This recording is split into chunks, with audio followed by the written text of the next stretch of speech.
Last time we talked about the fundamentals of credit. This time I want to share life game facts. At the beginning of this whole channel, I talked about wanting to do game facts for life. So like a tutorial, like if you're playing a game, you know, this is like strategy in a way to get a good result. Now, I know we don't all start the game with the same level of difficulty. A while ago, I was talking to a friend and we got on the topic of credit, and he was telling me about how he has some debt and, you know, he's trying to figure it out. And I thought, oh yeah, you're like me, right? Oh yeah, I started out with some debt. I had like $1,000. He was like, no, I have like 64 grand in credit. I can't remember the specific number, but I couldn't help him. I don't know how to deal with that level of difficulty at this point, but it'll be really cool if any of you guys have successfully navigated that. If you played the credit game at that level of difficulty to start out that far behind, put them in the comments below, and I would love to hear what you came up with and what worked for you, because that does seem challenging. All right, let's get some debt. Owe some favors. So when I started out, I used what was called, I think it's called the Wells Fargo Cashback College Card. So if you have an existing relationship with the bank, see if they have any credit builder credit cards available to start you out on. I think this college card, you may have to actually be in college, but you may not. So I'll put that link to that card below if you bank with Wells Fargo. Now, these specialized credit builder cards are really cool because they get you started early with an unsecured line of credit at a reasonable interest rate. Now, I'll cover what unsecured means later, but we know from my previous video a bit, and I'll touch on it right now. The interest rate, or the APR you'll probably see on credit card offerings, is basically the money that you'll pay on top of what you borrow, and it's usually measured in by APR, which is annual percentage rate. So say you get a credit card that is like 25% APR and you took out, maybe you spent $100, you would be essentially having to pay $25 extra upon that $100 that you're going to pay back anyways, because that's what you borrowed, as a fee for them letting you borrow. So that's the APR. And usually, since you have no credit history when you start out, or bad credit, you usually get what you call subprime interest rates, which are really bad. They can go up to 40, 50, 60% interest, and that just gouges you. So you're on the hook for $50 at the end of the year, half of what you borrowed. It's kind of insane.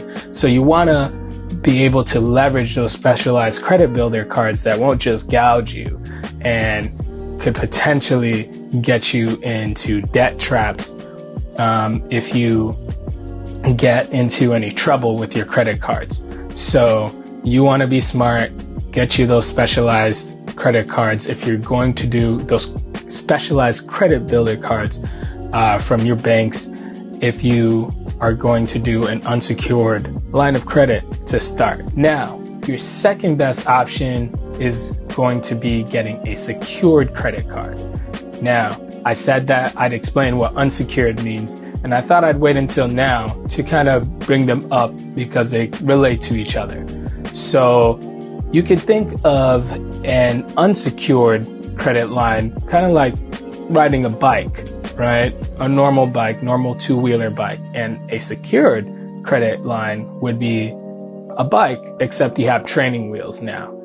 You can't go as fast, but you're not going to fall over. You can't really hurt yourself. It's secured. Your unsecured credit line, you can go very fast, but if you crash, you're going to hurt yourself. So you got to know how to ride that bike. That's why unsecured credit lines are not really given to people who have bad credit or no credit history easily. So what's a secured credit line in practice? Basically, that means that you would provide some kind of collateral or something of value to back your credit line. Usually it's just cash, but I think you can do stuff like your house or your car.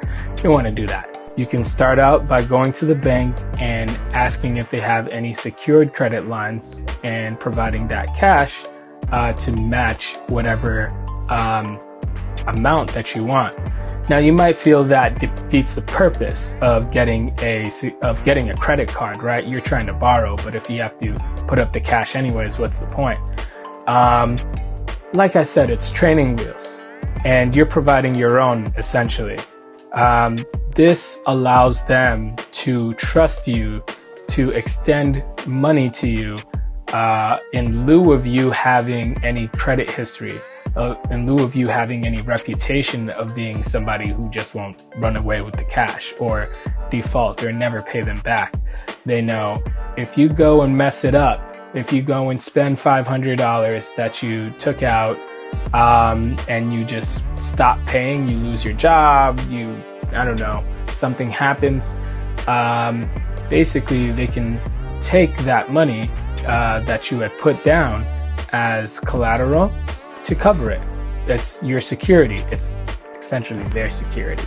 In an unsecured scenario, you would basically be on the hook for that $500, which would be compounding every time you didn't pay.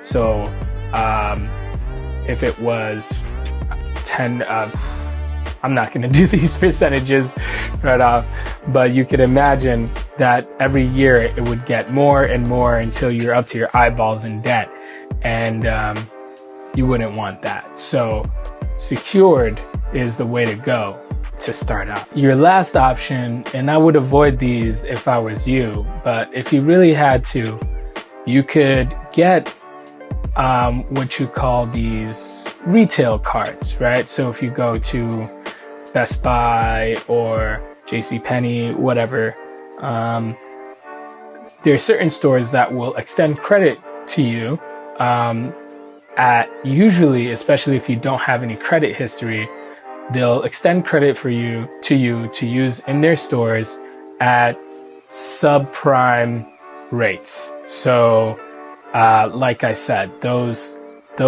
interest rates that are way high, just ridiculously high, because they don't trust you. Essentially, they're saying they don't trust you. And so in that case, you would be still able to build your credit history. You would be able to build credit as long as you pay your debts on time, you manage that. And if you know you can be very disciplined with it and it's your only option, then it is an option. It is a way to get started, but you have to be very disciplined and not let it end up biting you, because credit is definitely like playing with fire. It can burn you if you're stupid, but if you use it like how we use fire today, it can provide all sorts of utility for you. Finally, let's talk about how to put it all together in a cohesive game strategy to get the highest credit score that you can. You gotta remember, this is not complicated. Once I started doing research and really looking at it, you can really do this in a very simple strategy that will definitely work. So all you gotta remember is to keep it simple, stupid.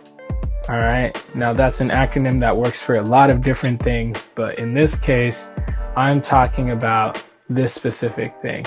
You want to keep in mind that your attitude to your credit cards, to your credit lines, they should be thought of as money that is, you're going to use it to represent money that you would spend anyways. You would, for example, if you knew that you were definitely going to have this much expense at the end of the month, say your rent or food, water, any clothes, stuff like that, purchases that you know you need that you're gonna get, you would use your credit card.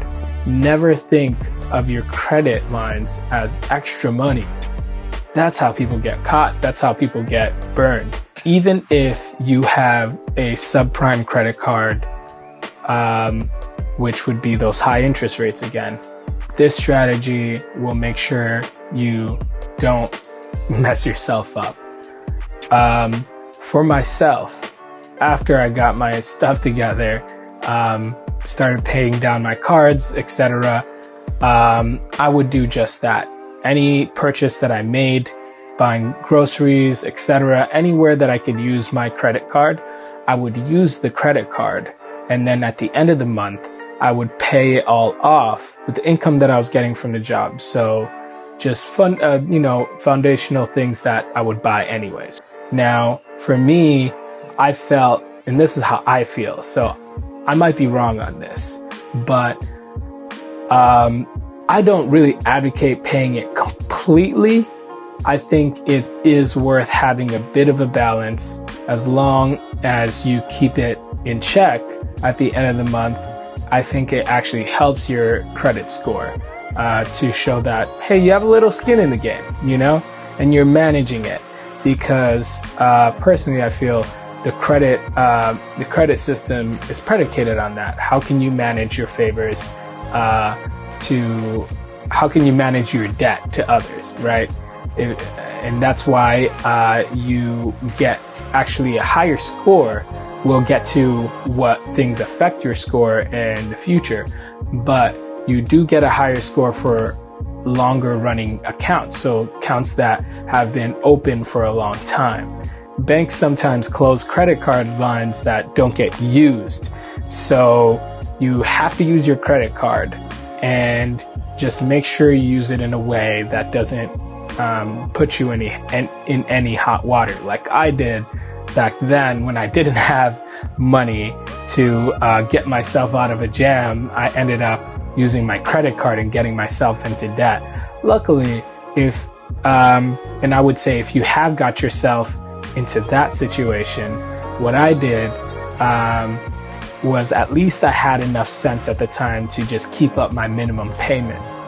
So as long as you can do that, you won't be in the worst position, because it's missing payments that screws you over completely. Not completely, but really affects your credit score. If you didn't get anything else from this, I think the biggest key, well, along with only spending what you knew you were going to spend anyways with your credit card, only using it on that stuff, that's also a major key. But the second major key is understanding credit utilization. This will get you out of a lot of jams and give you a lot of leeway, especially if you mess up. The main advice I've seen everywhere is to keep your utilization under 30%. Your credit score can go a lot higher. Like me personally, I have a credit utilization, last time I checked Credit Karma, of about 1%. And my credit score is around towards 800. And that's because my utilization is so low. Utilization usually is one of the largest impactors of your credit score. But the interesting plot twist, and why I had the sentiment earlier that should keep a bit of a balance, is that people who have 0% utilization actually have a lower credit score than people who have like 1%. So keep a little skin in the game if you really want to optimize your score. But if credit just scares you that much, just pay it all off. That's fine too. I know probably in the past, maybe your parents or anybody else who you think is a financial guru in your life might have told you, stay away from credit cards, stay away from getting in debt, all that stuff.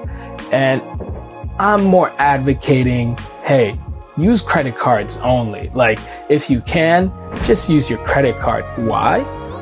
Well, the rewards. It really pays to use your credit card. For an instance, if you had that cashback card that I was talking about, you get a percentage back on every purchase. Some cards, you get a certain percentage for spending and then a certain percentage for paying back. If you're going to get paid or you're going to get some money back for making purchases, why not? That's a no-brainer. It just makes economic sense. In addition, you build your credit history, and that will help you get better rates and have access to better things like nicer cars at lower rates. And you end up spending way less money in the end. Because I said, it's like fire. People who don't use fire are definitely worse off than people who use fire and respect it, you know? So obviously you don't want to burn yourself. Those people are way worse off. You might as well not use fire if you don't know how to use it without burning yourself. But that's the key. Learn to use credit. Next time, I think I'm going to talk about the different rewards and ways that you can leverage this stuff to get really cool things like travel kickbacks, or even use your good credit to get exclusive cards that'll give you huge bonuses for a certain amount of spend on them. I hope you enjoyed this. Leave me a like. What are your game facts? I want to hear about it. Leave a comment. Thank you. See you on the next one.